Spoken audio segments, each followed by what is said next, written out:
বানাবো হোমমেড চ্যবনপ্রাশ। প্রথমে ঘি দিয়ে দেবো কড়াতে। এবার আমরা আমলকিকে সেদ্ধ করে বিচনগুলো বার করে দিয়ে এটাকে গ্রেট করে রেখেছি, মিক্সির মধ্যে বেটে রেখেছি। এবার এই ঘিয়ের মধ্যে এই আমলকি পেস্টটা দিয়ে দেব। আমলকি বাটাটা দিয়ে দিয়েছি।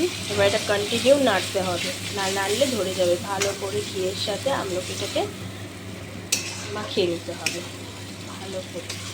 এরপর আমরা দেবো, এটা একটা মিক্স করে রেখেছি, এটার মধ্যে আছে তুলসী পাতা, খেজুর, আদা।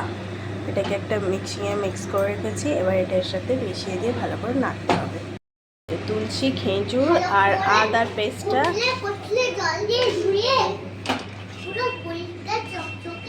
এটাকে ভালো করে নাড়িয়ে নিলাম আমরা।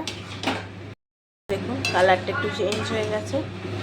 এরপর এর সাথে এরকম কালারটা চেঞ্জ হয়ে গেলে এর সাথে আমরা মেশাবো গুড়। পরিমাণ মতো একটু গুড় দিতেই হবে। গুড় দেবো 3 চামচ। আমরা গুড় দিয়ে দিয়েছি পরিমাণ মতো। এবার এটাকে ভালো করে নাড়বো। একটা কালার চলে আসবে চ্যবনপ্রাশের মতো সুন্দর, আর খেতেও টেস্ট হবে গুড়টা দেওয়ার জন্য। আর গুড় খুব উপকারী জিনিস। এরকম টেক্সচারটা এসছে, দেখে নিন কালারটা। এরপরে আমরা ইউজ করবো একটা মশলা, এটা বানিয়ে রেখেছি।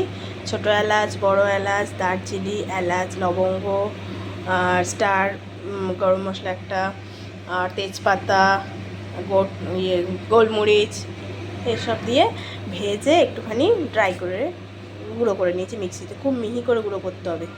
দিয়ে এই মশলাটা আমরা এর মধ্যে অ্যাড করব। তারপরে কমপ্লিট হয়ে যাবে আমাদের চ্যবনপ্রাশ, হোমমেড চ্যবনপ্রাশ। এটা খুব সুস্বাদুও হয় আর খুব উপকারীও হয়। সর্দি, কাশি, জ্বর বাইরের চ্যবনপ্রাশ থেকে বেটার।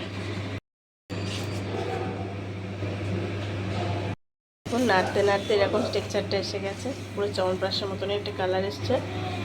এরপরে আমরা নামানোর আগে শুধু একটু মধু দেবো, দিয়ে নামিয়ে দেবো। নিয়ে নিয়েছি, এটা ডাবরের মধু নয়, এটা অ্যাকচুয়াল অরিজিনাল মধু। আমি ডাবরের শিশিতে রেখেছি। এই মধুটা একটু দেবো এর মধ্যে, দিয়ে নামিয়ে নেবো। অবশ্যই শুকনো জায়গায় নামাবেন, এই বাটিটায় নামাবো ঠান্ডা করে, তারপরে খাবেন। মধু দিয়ে দিয়েছি, দিয়ে নাড়বো। এরকম লেগে লেগে যাবে, ঠিক নাড়ুর পাক যেমন ওরকম পাক হবে। নাড়তে হবে কন্টিনিউ, না নাড়লে লেগে যাবে পুরোতে। চ্যবনপ্রাশ রেডি। এখন এই চ্যবনপ্রাশের থেকে এইটা মনে হয় কাজদায়ক। খেয়ে দেখা যাক কেমন হয়, আপনারাও বানান।